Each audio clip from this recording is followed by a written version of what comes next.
Internet అంటే తెలుసు. మరి జీవుల ఇంటర్నెట్ అంటే ఆరోగ్య సంరక్షణ కోసం మానవ శరీరాలను డిజిటలైజ్ చేయటం. ఇంకా చెప్పాలంటే మైక్రోస్కోపిక్ సెన్సర్ల ద్వారా మన శరీరాలతో ఇంటర్నెట్ను నేరుగా కనెక్ట్ చేయటమే. తద్వారా క్యాన్సర్ వంటి జబ్బుల్ని పుట్టుకలోనే గుర్తించి అప్పటికప్పుడు చికిత్స చేయవచ్చు, వృద్ధాప్యాన్ని సైతం జయించవచ్చు అని నిపుణులు చెబుతున్నారు. జీవుల ఇంటర్నెట్ కళ పీడకలలుగాను మారే హ్యాకింగ్ ముప్పు పొంచి ఉందనే అనుమానాలుగా ఉన్నాయి. ఇంటర్నెట్ ఆఫ్ థింగ్స్ నుంచే ఇంటర్నెట్ ఆఫ్ బీయింగ్స్ లేదా జీవుల ఇంటర్నెట్ మాట పుట్టింది. ఇంటర్నెట్ ఆఫ్ బీయింగ్ మనుషుల దేహాలను ఇంటర్నెట్ కు ఈ సాంకేతిక అనుసంధానిస్తుంది. అతి చిన్న అత్యంత అధునాతన సెన్సర్లను మన శరీరాల్లోకి ప్రవేశించడం ఐఓబి ద్వారా సాధ్యమవుతుంది. సెన్సర్లు, సాఫ్ట్వేర్, ఇతర సాంకేతికతల సహాయంతో మనిషి దేహంలో జరిగే ఆరోగ్య మార్పులను సూక్ష్మ స్థాయిలోనే గుర్తిస్తారు.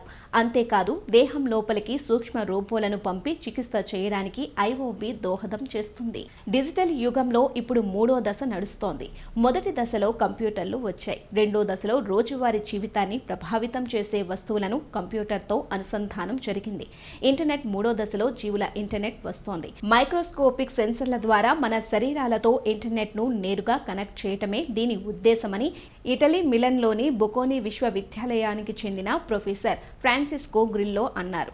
జెల్ ఆధారిత బయో రోబోలు దేహంలో ఉంటూ మీ ఆరోగ్యాన్ని పర్యవేక్షించడమే కాకుండా రక్తం గడ్డ కడుతున్నప్పుడు గుర్తించి సమాచారం అందిస్తాయి. అవసరమైతే ఆస్పిరిన్ మందును కూడా విడుదల చేస్తాయి. వైరస్లు దాడి చేసినప్పుడు టీకాలను సైతం అప్పటికప్పుడు యాక్టివేట్ చేస్తాయి అని ఆయన అంటున్నారు. జీవ ఇంటర్నెట్ మన అవయవాల నుంచి ఎప్పటికప్పుడు తాజా డేటాను సేకరించడం ద్వారా వైద్య పరిశోధనను సమూలంగా మార్చగలదు. ముఖ్యంగా వృద్ధాప్యాన్ని ఓడించటం, పేద దేశాల్లోనూ ప్రతి ఒక్కరూ వ్యాధులు లేకుండా ఎక్కువ కాలం జీవించటంలో సహాయపడటం వంటి అద్భుత కలలను జీవుల ఇంటర్నెట్ నెరవేరుస్తుందని ఆశిస్తున్నారు. హ్యాకర్లు ఇంటర్నెట్ ఆఫ్ బీయింగ్స్ ను లక్ష్యంగా చేసుకుంటే ఎదురయ్యే పరిణామాలు భయంకరంగా ఉంటాయని హెచ్చరిస్తున్నారు.